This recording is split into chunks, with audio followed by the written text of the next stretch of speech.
Thank you for being here. I'm on the verge of tears, and that generally doesn't happen, as some of my friends that have seen me speak before. I'm really moved. Thank you so much for being here and allowing me to share something that is very close to my heart. My trees, and they're our trees. The trees, the collection of work is called Creaturas Abóreas Tree Creatures, and it's a collection that started in 1995. It started in 1995 with this piece here, which is a fetus. It was on the second roll of film that I took after being away from the camera for about 13 years. I had lost my camera equipment, photographs. I think there might be a couple of, maybe 2 or 3 photographs left from previously that I still have. So it's really a big deal for me to have the very first piece to be a fetus, and not knowing at the time that the work would grow to, there's 80 pieces in the collection right now. So they range from Washington State down to Mexico, from Hawaii to Arkansas. There's some pieces that aren't completed yet from Paris and other parts of the world, but they're growing.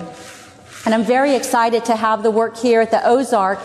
Even though I've been in Arkansas, I've had a house here for about 8 years, this is the first time that I have any work completed from Arkansas, even any piece. So I'm really excited to have had the opportunity to show here and to really focus on Hot Springs and the Hot Springs National Park and the area. And some of the trees are my trees at home. So it's like from Miss Emily's, for those of you that have been to Miss Emily Horn's. And there's a whole story coming up that's been bubbling around that I've been wanting to do with the work, is to put it into a book. And it just seems that now's the time. Now's the time. Not only do I have some of the very beginning pieces, there's 2 or 3 pieces that were from the very beginning. The fetus, the horse were 2 pieces from the early body of work in the 1995 when I started the work. But there's also some new pieces. There's one brand new piece that's here that I'll go over with you. But that's the piece that I kind of stepped out of the box and stepped out of the comfort zone and stepped out of the comfort zone to even share. Because it's kind of like sometimes when you're embarking on something new, it can be a little scary and a little, not so much what will people think, but just to put yourself out into opening up and sharing a little bit more of who one is when we share our art. And sharing our art is really sharing our lives. As we share our lives are the greatest bodies of work that we do, the greatest art. And each and every one of us, even those who say, well, I'm not an artist, are truly artists because we're creating life. Our lives individually. And so I like to say that we're all artists, even if we won't claim it. Oh, I'm not an artist, I can't draw. It's not about drawing, it's about living life and living that heart's desire. And the trees, in sharing them is my heart's desire to share the work. And there's one piece in here that is this one here. I don't know if you had a chance to look at the work when you came in. This one here is called Cantando, and when I did this piece, it was, let me just go back a minute. When I do the darkroom work, I spend hours and hours and hours in the dark with the pieces. Life is created in the dark. Seeds start in the ground, it's dark, and they come up and they break forth and start blossoming. So the difference between the work that's the digital work, and I love the digital work, as opposed to the darkroom work, it's done in the dark, and I spend a lot of time with them. Sometimes days doing work prints and doing final prints, and sometimes one particular image can take 8 hours to get all the burning and dodging together.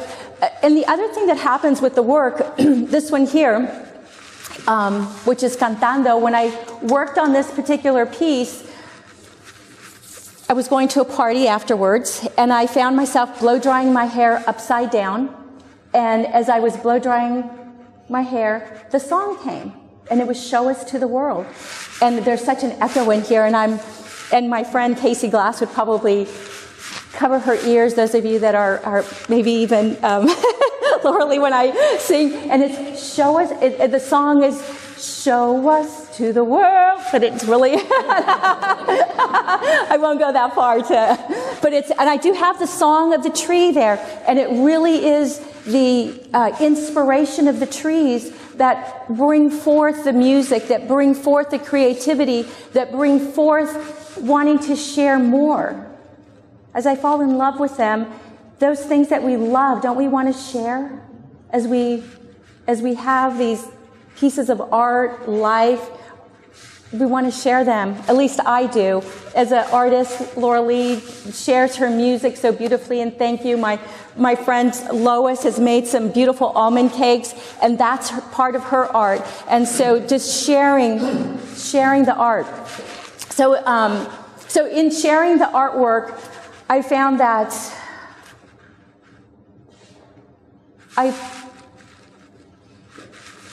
not only as it gets deeper, a deeper presence of affinity with the trees, but I also love to see how people respond to them.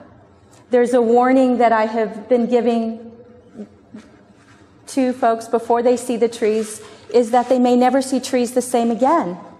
And I don't know if you've had that experience in where you see something and then all of a sudden you see life differently, that it evokes something. And so my desire is that when we walk out of here, that we see the trees differently, that we see life differently. And there's this wonderful relationship that we have with the trees. The trees provide us with the oxygen that we need. And I was doing some research, and one tree in its leafy season, a mature tree will provide oxygen for 10 humans. One tree, 10 humans.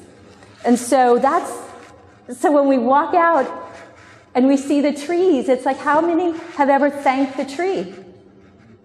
Today in church this morning, we talked about the gratitude and being thankful. And we look around and we don't see the trees. They're just part of the environment, and we don't notice them. Maybe we'll notice the leaves changing. We live in a wonderful place where the leaves change, and oh, look at the leaves are changing. We got to take a ride, but the trees are always so beautiful.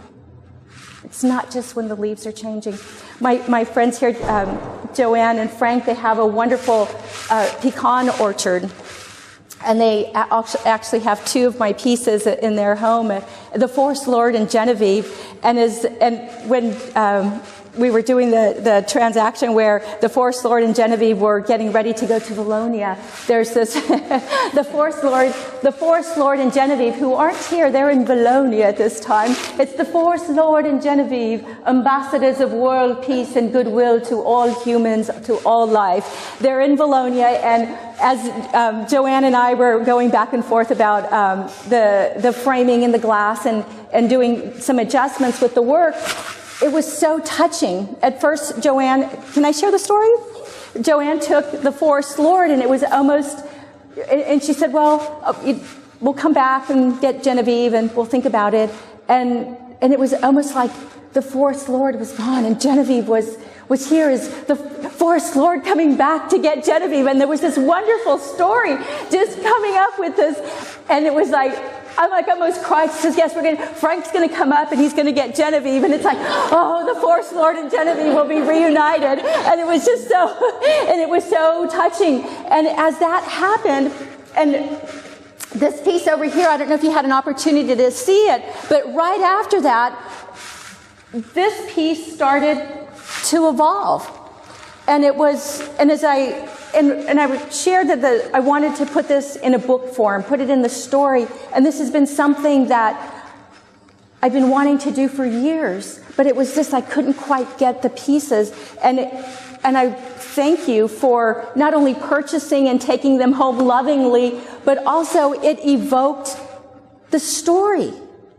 The Forest Lord and Genevieve, the ambassadors of world peace and goodwill to all humans, all life. And so this piece over here, I had taken this picture, and there's all these wonderful creatures in this. So it is the Hickory family and friends are gathering on the return from, the Hickory family and friends are gathering together. They are on their way to Miss Emily Horns for the return of the Forest Lord and Genevieve to share what the pecans are doing. So it's just so it's the evolution of how the story of the trees unfold. So that's just a little piece of what's happening with the work today. I just want to open up to see if there's some thoughts or ideas or anything that you want to share that you've seen with the pieces. Any thoughts? No? I love the fairy. Oh, the fairies. Okay. The fairy. And, Jack just pointed out to me that it actually is a cat that has the fairies little behind. And we don't know what the cat is up to yet, but the fairy is giving a very stern conversation to the cat. Okay. So this, and one of the things that I've done intentionally is I've not titled any of the work on the actual work.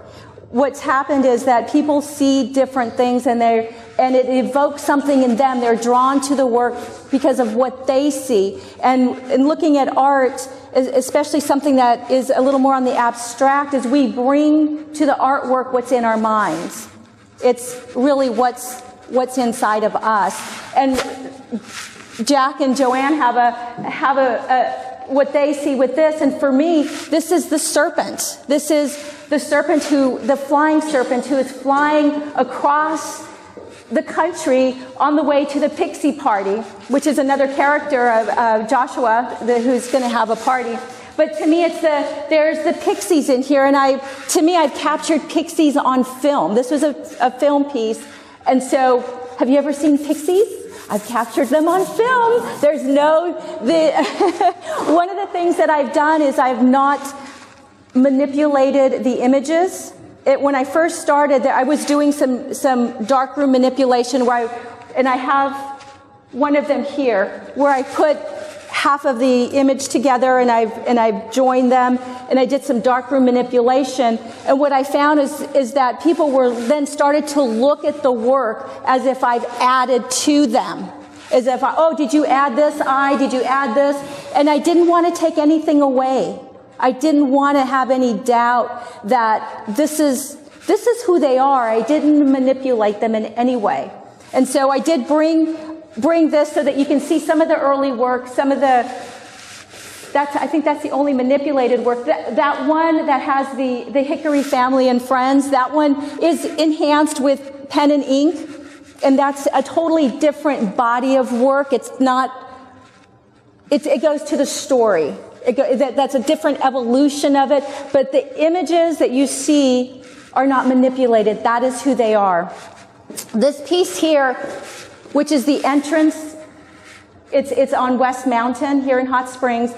And what my desire to have this piece that's not the tree creature portrait is so that you could get the feel of that you're walking into the forest. You're walking into nature, and nature is looking at you. It's not a one-way street. There is a reciprocal, I see you. They're looking at you too. So it's not that we're alone. We're not alone. We're not alone. And so that's the reason to have that one there is to give that feel of taking that step into the trail, whether you're on your farm, on the pecan orchard, they're there. And just they're so, and they're giving. We live in a society that is very abundant, and even in our community here, at times there's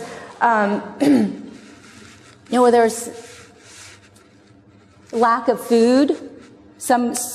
There's lack of food. We have a lot of children especially that don't have food. And at the same time, there's the pecan trees in our community that there's protein on the ground and nobody picks it up.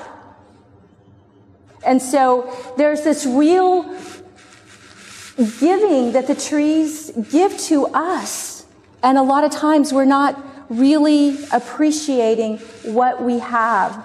And so that's a kind of a piece there that I'd like to, that we look at a little bit differently of what the trees really provide for us.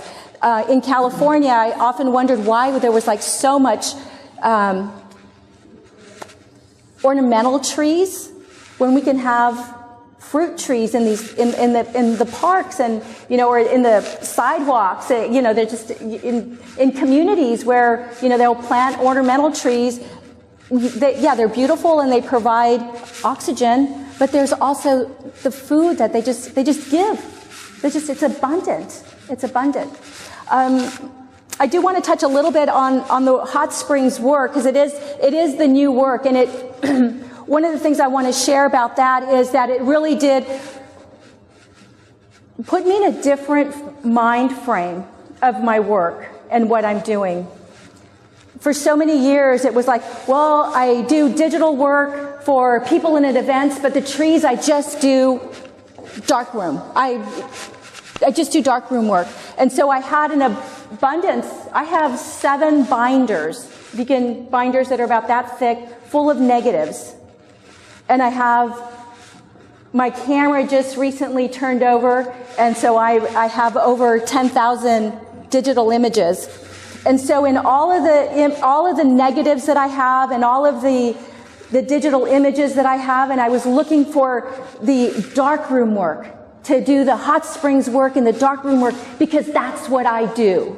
I am a darkroom photographer. And as I look through the negatives, and then I look through the digital images, and it's not about how you get it. It's about what you get. And the strongest images were the digital images. They're the strongest ones. That one right there. I mean, I couldn't touch the digital and the negative images that were, and so it really opened me up of, it's not about you and how you produce it. It's what is it? What are you here to do? Are you here to show us to the world? Are you really here to show us to the world? Or are you here to say, I'm a darkroom photographer and I'm still So it did get me out of that. It's like, and so the trees are teaching me. What are you here for? What is the purpose? To show us to the world. To show a different aspect of life beyond the appearance. We see the tree and we're not really looking closely at the tree and what it represents. I think that's the biggest thing, is what does the tree represent? There's been cuttings of trees, and sometimes the trees are cut down because they're in the way. And then the little trees, little saplings are planted in the place of these wonderful old growth trees that have been there. And they may not be considered old growth. I don't know where the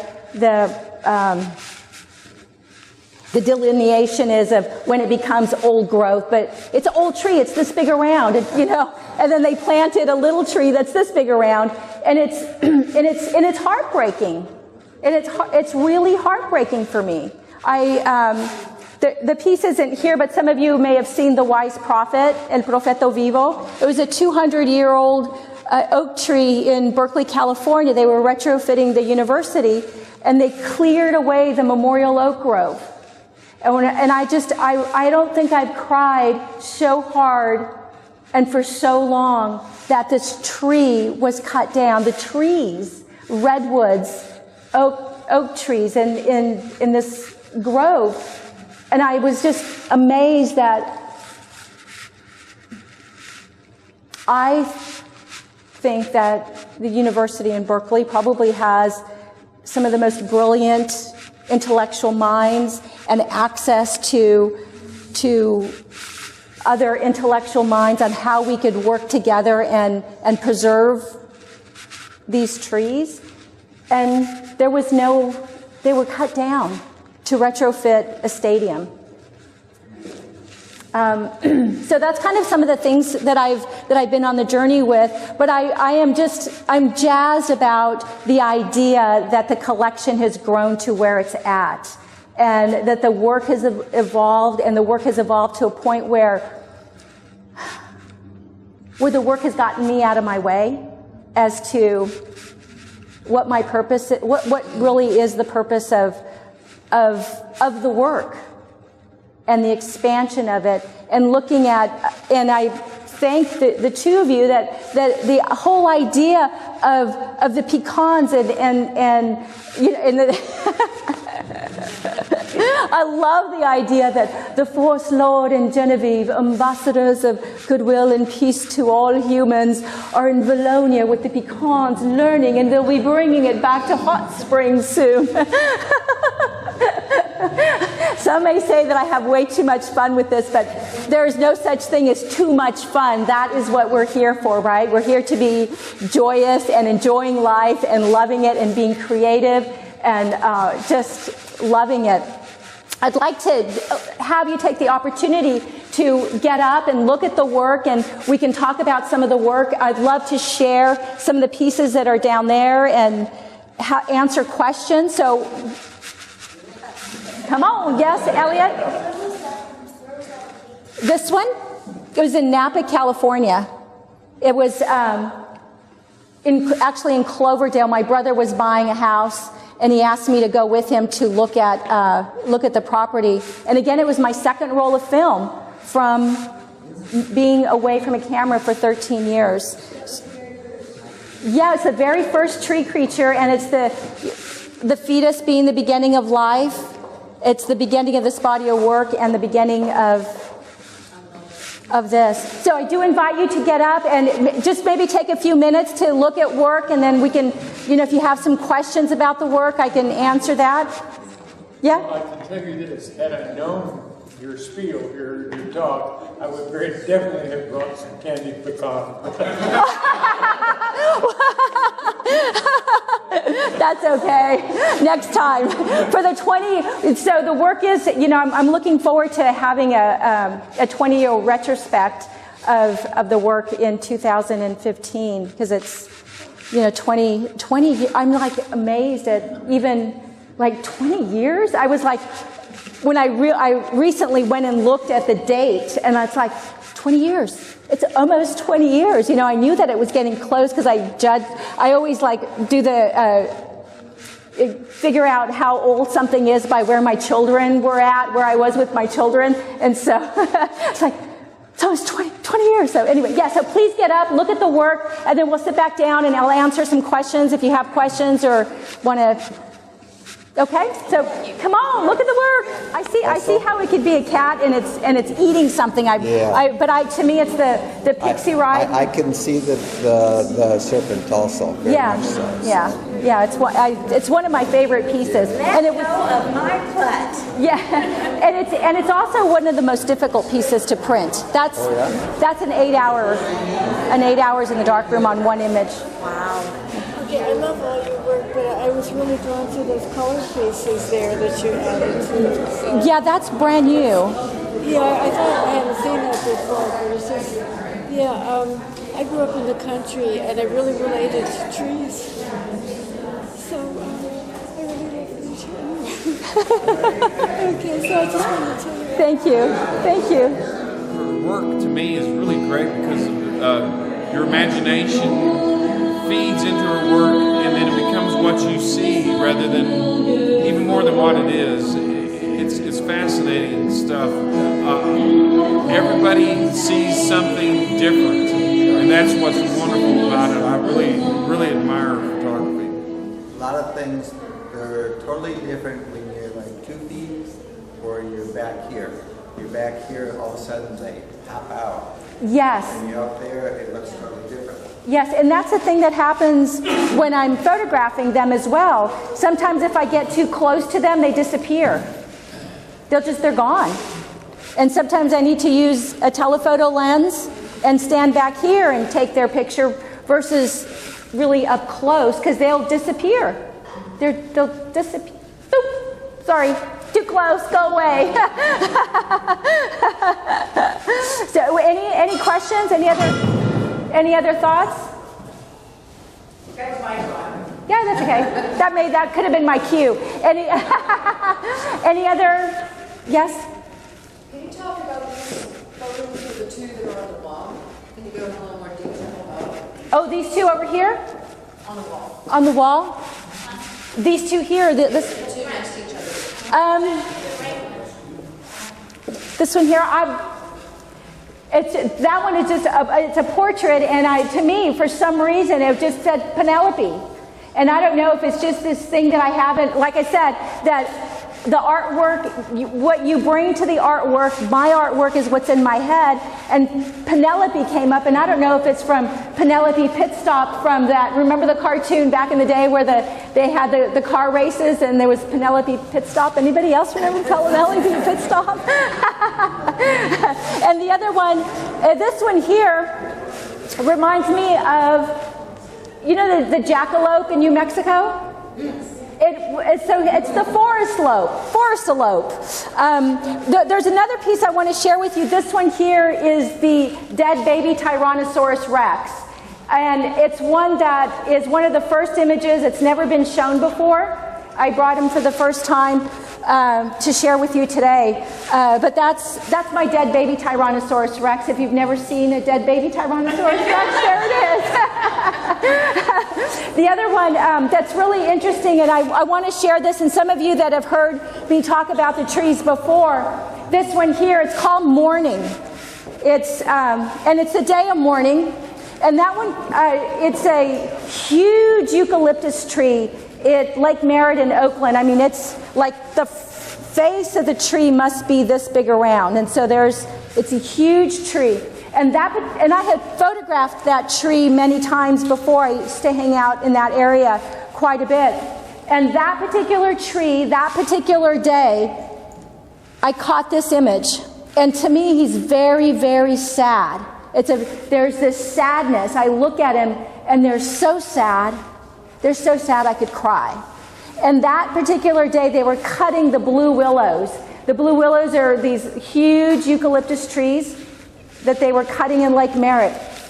And one of the things that I was told was that the trees can actually feel when other trees are being cut. There's that vibration that they can feel. I heard a story from a woman in the North Bay in Sausalito that when the trees were being cut, she could actually feel it, and it was like so unnerving. And they had put the EKG machine on the trees to see if there was any change in the vibration of the trees, and there was a definite vibrational change when the trees were being cut. So there's a lot to the trees that that's a tree. Oh, cut that tree. My brother one time wanted to extend his house, and he's like, oh, I hate to cut the fig tree, but I want to expand my bedroom. And it's like, if you hate to do that, why do it? That is just creating something within you. If you hate to do something and you do it anyway, that can't be a good thing. And so he ended up just like cutting it this way, but leaving the tree. But he worked around it. But it's interesting the idea. And I was listening to Earl Nightingale, and one of the things that he was saying was that the things in life that we have for free are the things that we don't value. And the things that money can buy are the things that a lot of our society puts the value on the things that can be replaced monetarily. But the things that cannot be replaced, we don't give it as much value. And I think that to me is, just to think about what's really important in our lives. And as we see the clear cutting, and even in our national parks, there's been some trees cut that I've been given some photographs. Look at the trees! It's like it feels like, wow, why the trees. When Entergy came through, the trees in my yard were you know, anything on the road was just like drastically cut, and it's like, why? You know, it's didn't have to go way down here to the limbs to cut next to the, you know, next to the wires. But anyway, so that's just kind of a thing to consider, is where are we putting our value of what are we valuing in life? An interesting thought, and that's mainstream thinking, by the way, you know, about things that have value, you know, things like love. I mean, you know, that's really important. But an interesting thing is that when we were living in Shelbyville, Tennessee, a lot of people had their trees trimmed. And we looked at the trees that were professionally trimmed and the trees that weren't trimmed. And the trees that weren't trimmed were so much more beautiful. The trees that were trimmed, they had these things sticking up like this, you know? And the trees that weren't trimmed had beautiful branches. Yeah, yeah. Nature does its thing. You know, hopefully we enhance or and work with nature, and it's one of those things that I have come to accept for myself, is that I do the best that I can, I guess. The pollution. When I was photographing the trees on Central, a lot of these are trees on Central. That's a tree on Central. That's a tree on Central. The trees over here are trees on Central. And when I was there, I was very close to Central Avenue, the street where the cars were passing, and I could feel the exhaust. And I'm so grateful that our city is looking to put some, making it a little more walking friendly. And I'm looking forward to that, to cut back on some of the pollution. And when we leave this area of Hot Spring, this community right here downtown, where we have so many trees, and we go on the other side of Grand Avenue, or we go to Little Rock, you can see the pollution. You can see it, and we're so fortunate living where we live, those of us that live right here in this community, that whether, we can't see it because of the pollution, all the trees, but whatever it is, it's not as prominent right here, as visually anyway. And that was one of the reasons I moved, was my real tug to come to Hot Springs, was the pollution in the Bay Area, where you can actually, the Bay Area where I was living and started looking like the Grapevine, 20 years ago, where it was like you could see the brown across the bay. And that was very sad. It's very sad. So I'm grateful to bring, some awareness to share them with you. And I thank you so much. I can keep on going, but I'm going to let you enjoy some of the yummy foods that we have here. Thank you.